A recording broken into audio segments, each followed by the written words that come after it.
14 days before my wedding, my father looked at my fiancé and said, "You have no idea who you're marrying. She abandoned her own child." My mother immediately added, "She lied to you about everything." I sat there silently while they destroyed my reputation in front of the man I loved. They expected Ethan to look at me with disgust. They expected him to stand up and leave.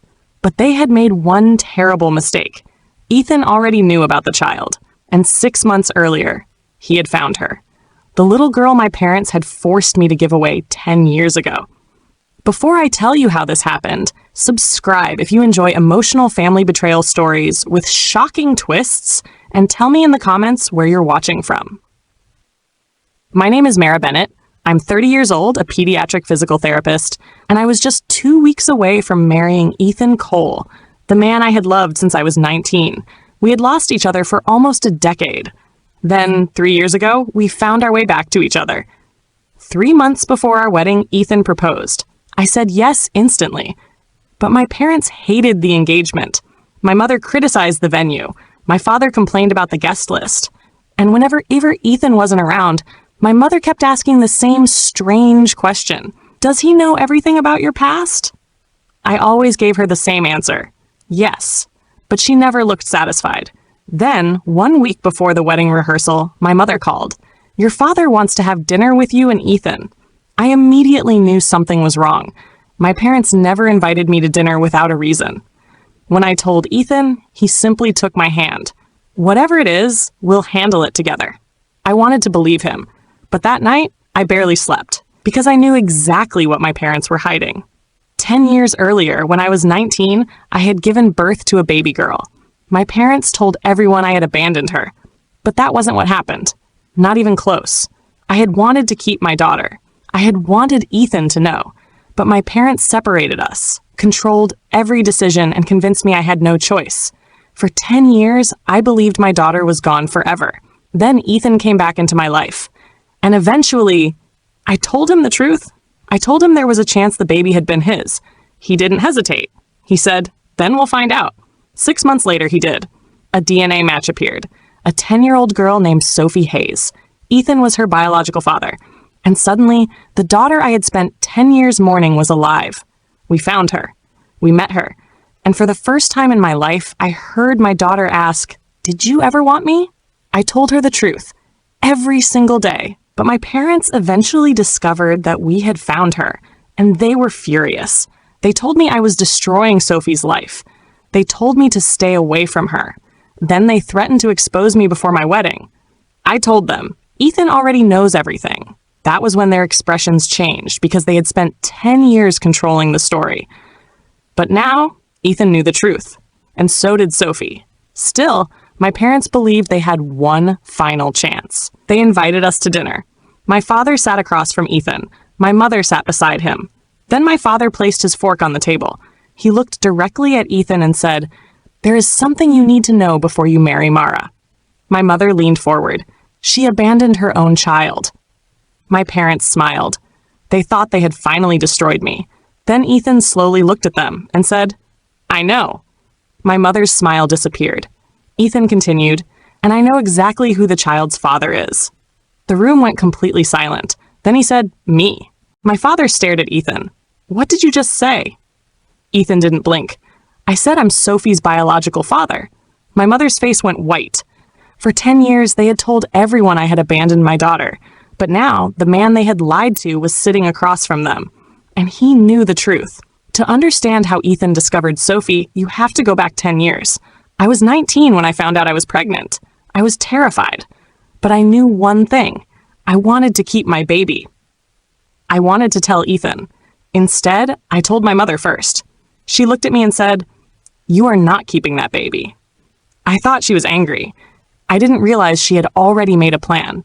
My parents sent me to a private maternity home, telling me it was only temporary. Then they took my phone. They told Ethan I had fallen in love with someone else. They even sent him a message from my email. "I don't love you anymore. Please stop contacting me." Ethan didn't believe it. He called. He came to my parents' house. But my father told him I wanted nothing to do with him. Eventually, Ethan stopped trying, and I believed he had abandoned me. Meanwhile, my parents kept pressuring me to give up my baby. They told me I was too young, too poor, too irresponsible. They threatened to take away my education and everything else I depended on. Then, on October 17th, my daughter was born. A beautiful baby girl. I held her for only a few minutes. I whispered, "Your name is Sophie." My parents told me the adoption was already arranged. They told me I had no choice, and after 10 years of being controlled by them, I finally let go. That was the last time I saw my daughter, or so I thought. Every year on her birthday, I wrote her a letter. I wrote, "I never forgot you. I wanted you. I'm sorry." My mother told me those letters were meaningless. She told me to stop living in the past, but she was wrong. Because years later, Ethan came back into my life. When I finally told him the baby might have been his, he didn't blame me. He simply said, "Then we'll find out." He took a DNA test. At first, nothing happened. Then, 6 months later, a new match appeared. A 10-year-old girl. Her name was Sophie Hayes. Ethan called me. His voice was shaking. "Mara, there's a match." I couldn't breathe. "Who?" He said her name. "Sophie Hayes." I thought it was impossible. Then the results were confirmed. Ethan was her biological father. And suddenly, the daughter I had mourned for 10 years was alive. We contacted her adoptive parents. They were kind. They told us something that broke my heart. They had been told that Sophie's birth mother wanted nothing to do with her. I whispered, "That isn't true." Then they told me they had something else. The birthday letters I had written, the letters my mother had claimed were gone. They had survived, and Sophie eventually read them. When I finally met my daughter, she asked me one question. "Did you ever want me?" I looked at her and said, "Every single day." For the first time in 10 years, I felt like I had found a piece of myself. But my parents soon discovered the truth, and they were furious. My mother showed up at my apartment.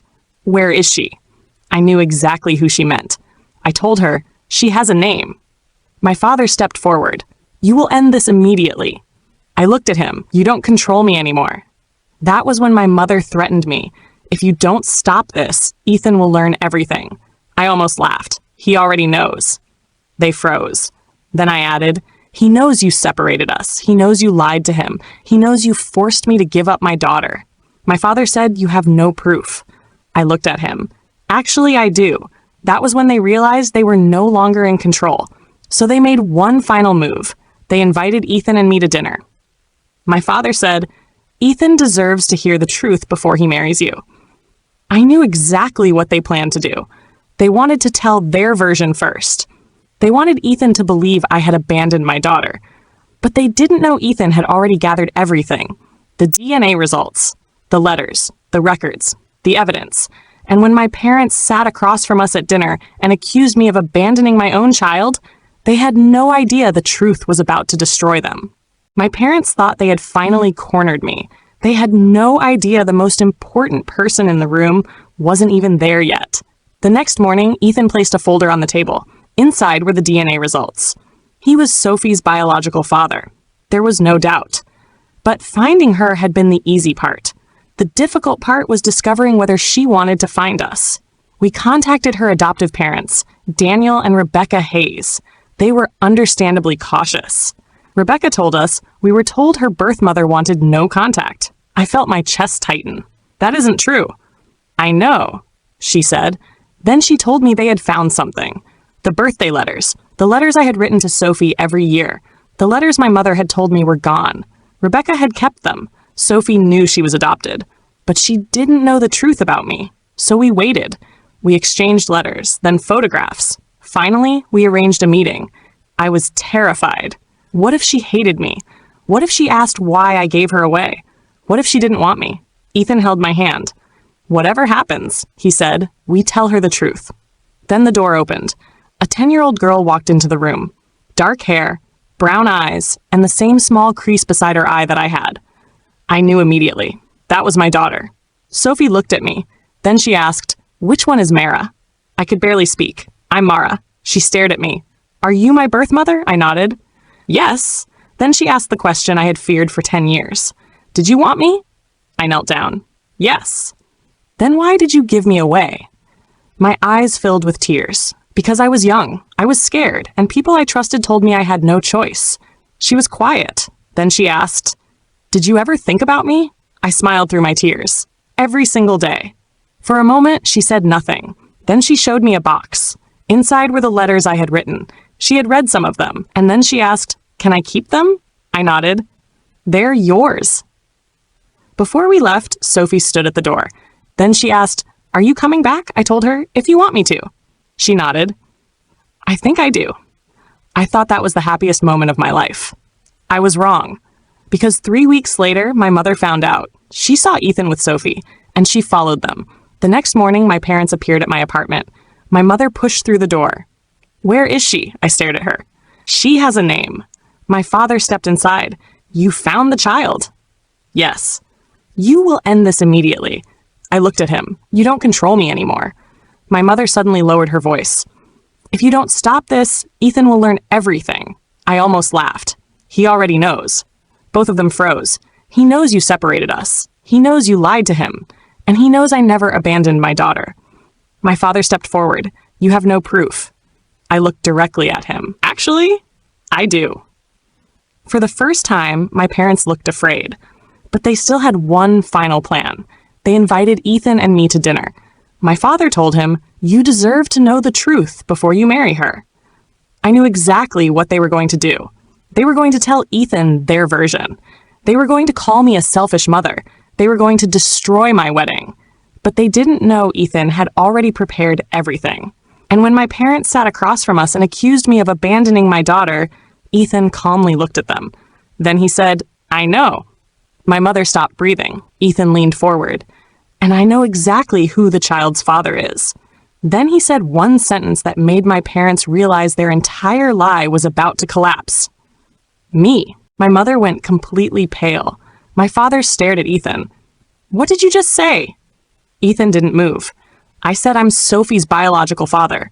For 10 years, my parents had told everyone I had abandoned my daughter. Now the man they had lied to knew everything." My father slammed his hand on the table. "You have no idea what you're talking about." Ethan calmly opened the folder. "The DNA results say otherwise." My mother looked at me. "You told him?" "No." Ethan answered for me. "I found out myself." Then he showed them the evidence. The DNA results, the messages they had sent in my name, the adoption records, and the birthday letters I had written to Sophie every year. My mother stared at the letters. "You kept those?" I looked at her. I never stopped loving my daughter. My father stood up. "We were protecting you." "No," I said. "You were controlling me." My mother began crying. "You were 19." I was her mother. The room went silent. Then my father said the words he thought would destroy me. "If you bring that girl into your wedding, everyone will know what kind of mother you are." I looked at him. "Good." He froze. "Because this time, they will hear the whole story." My parents left furious. But Ethan had already made a decision. The next night was our rehearsal dinner, and he had invited everyone. Our friends, our relatives, my parents' closest friends, even the people who had believed their version of my past for 10 years. I asked him, "Why are you doing this?" He looked at me. "They've had 10 years to tell their story." Then he said, "Tomorrow, everyone hears the truth." The next evening, the dinner began. I was nervous. My parents arrived believing they still had control. Then the doors opened. Rebecca and Daniel walked in, and beside them was Sophie. My heart stopped. My mother stared at her. She knew immediately. Sophie looked at me and smiled. Then she held up a small box. My birthday letters. The letters my mother had claimed were gone. My mother whispered, "You brought her here?" I shook my head. No. Sophie had chosen to come. Then Ethan stood and said, "For 10 years, everyone here has heard one version of what happened." My father stood up. "Don't do this." Ethan ignored him. He told them the truth. How my parents had separated Ethan and me. How they had lied to both of us. How I had been forced to give up my daughter. And how I had written to her every single year. The room became completely silent. My mother finally said, "We were protecting her." Then Sophie looked at her and asked, "Then why did you tell everyone my mother didn't want me?" My mother had no answer. And for the first time in 10 years, neither did my father. My mother stared at Sophie. She opened her mouth, but no words came out. For the first time in my life, she had no explanation. My father tried to interrupt. "This is a family matter." Rebecca stepped forward. "No, it became a family matter when you lied to everyone about her." My mother looked at me. You don't understand what we were trying to do. I shook my head. No, I understand perfectly. You took my daughter. We gave her a better life. You took my choice. The room went silent. Then Sophie looked at me. Did you really write all those letters? I nodded. Every year. She held the box tightly. Why didn't you send them? I looked at my parents. Because I was told I wasn't allowed to find you. Sophie turned toward my mother. My mother looked away. That was all the answer she needed. My father tried to defend himself. We did what we thought was best. Ethan looked at him. No, you did what was best for your reputation. Nobody spoke. Then Sophie walked over to me. She took my hand and said, Are you coming to the wedding? I started crying. If you want me there. She smiled. I'm asking if you're coming. I laughed through my tears. Yes, she squeezed my hand. Good. The next morning, I married Ethan. Sophie walked down the aisle as my flower girl. When she reached me, she whispered, Are you still nervous? I smiled. Very. She nodded. Me too. Then she took my hand, and we walked forward together. My parents weren't at the wedding. For the first time, I didn't feel guilty about that. I had spent 10 years believing family meant obeying the people who controlled you. Now, I knew better. Family was the people who told you the truth, the people who gave you choices, the people who stayed. And sometimes, family was the daughter you were forced to lose, who finally came back and asked, Are you coming back? This time, I could answer her, yes. I was. I would never disappear again, because my parents had spent 10 years telling everyone that I abandoned my daughter. But the truth was simple. I never abandoned her. They took her from me, and after 10 years, I finally got her back.